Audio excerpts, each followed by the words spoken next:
Okay, this is the final part of the 4L60E transmission rebuild.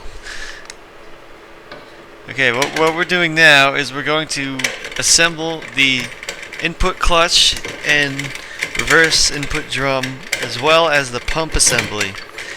And we're going to check to see if the clutch is engaged when we air check them with the pump. So we're going to put everything together.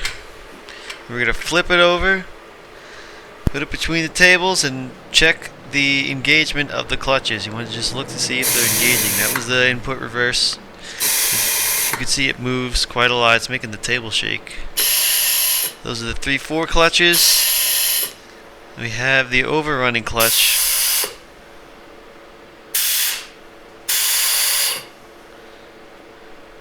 And here's just a close-up of the engagement. Okay, so we're gonna install the final gear, which is the sun gear, the input sun gear. Now we're gonna install the input assembly with the reverse input drum, and just shake it around until all the clutch discs spline to the gear below it. And when it's all said and done, the whole drum should be just below the surface of where the oil pump sits. There we go. You'll feel it fall into place. So now we're gonna put the band into the case here. Just get it down in there. There we go. And now we're gonna install. We're gonna first align the notch where the anchor goes on the band, and then we're gonna put the anchor into the band, securing it.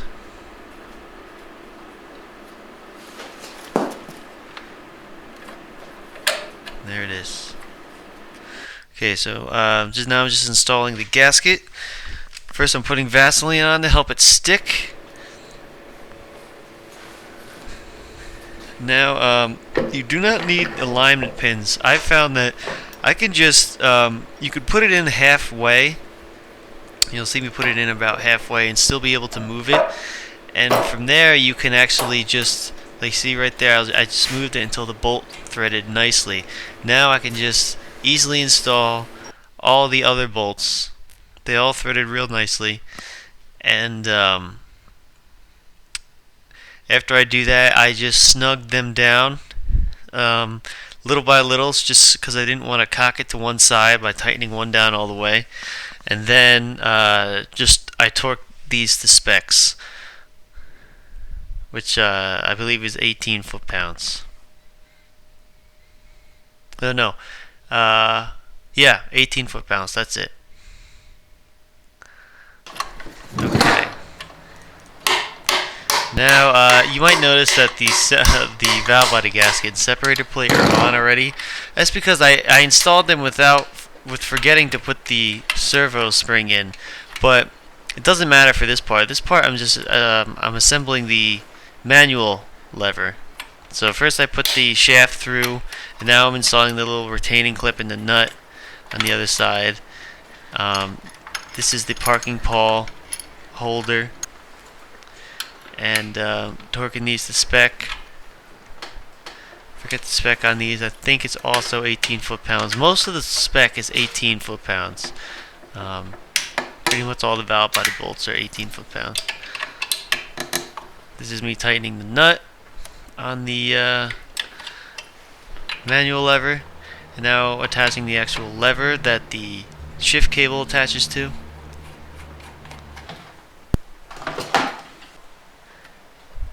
Okay, and this is the spring that I forgot. See, now I'm going to reinstall the this is the separator plate with two gaskets on it. You see that's a V for valve body, and on the back there's a C for case.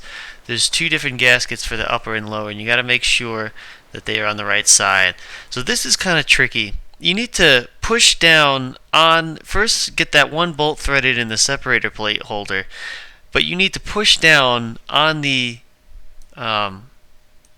accumulator and thread the bolts while you're pushing down. And you don't want to you want to really make sure the bolts are in because you don't want to bend the separator plate. Then after you get that down, just torque all the bolts to spec.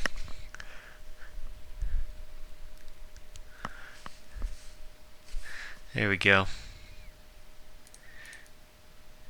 Okay, this now it's time to install all the 7 check balls. Use Vaseline to hold them in place because you're gonna have to flip this thing over, and you don't want them falling all over the place. So I'm installing the little rod for that attaches to the manual valve, and here's where I flip the valve body over. Again, you need to hold those balls, the check balls, with Vaseline or trans gel or whatever, but not grease. Make sure you do not use grease. Okay, here we're just putting the lever in.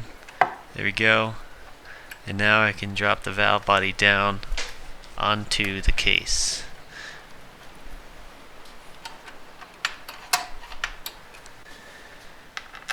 There we go. Just testing the manual lever. This is the oil dipstick stop. And this is the pressure manifold switch.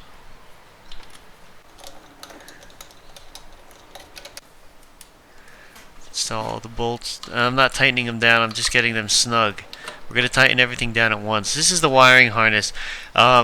Install this into the case before you install the valve body, because there won't be enough room to get it in. So just put it in the case before you get the valve body on. I didn't show that in the video, sorry about that. So this is the detent lever roller. This is the thing that basically locates the lever. As you tighten it down, it straightens out.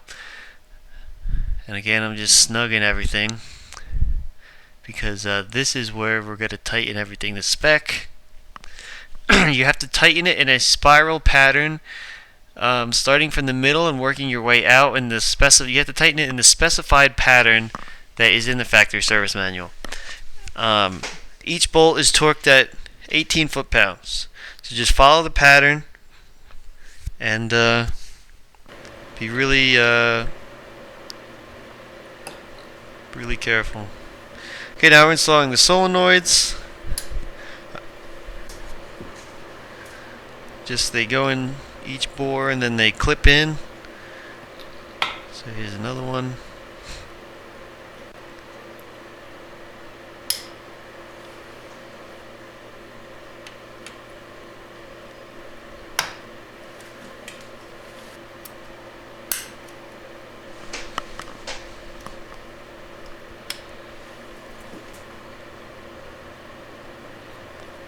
So there's 4 solenoids, and I forgot to mention when we installed the wiring harness. Oh, this one works against spring pressure. We installed the wiring harness. We also the torque converter clutch solenoid. We also installed that one bolted in. There we go. So just plug in all the solenoids and install the filter. Next, the pan. Then torque all the bolts to spec. The spec for this is 9 foot-pounds.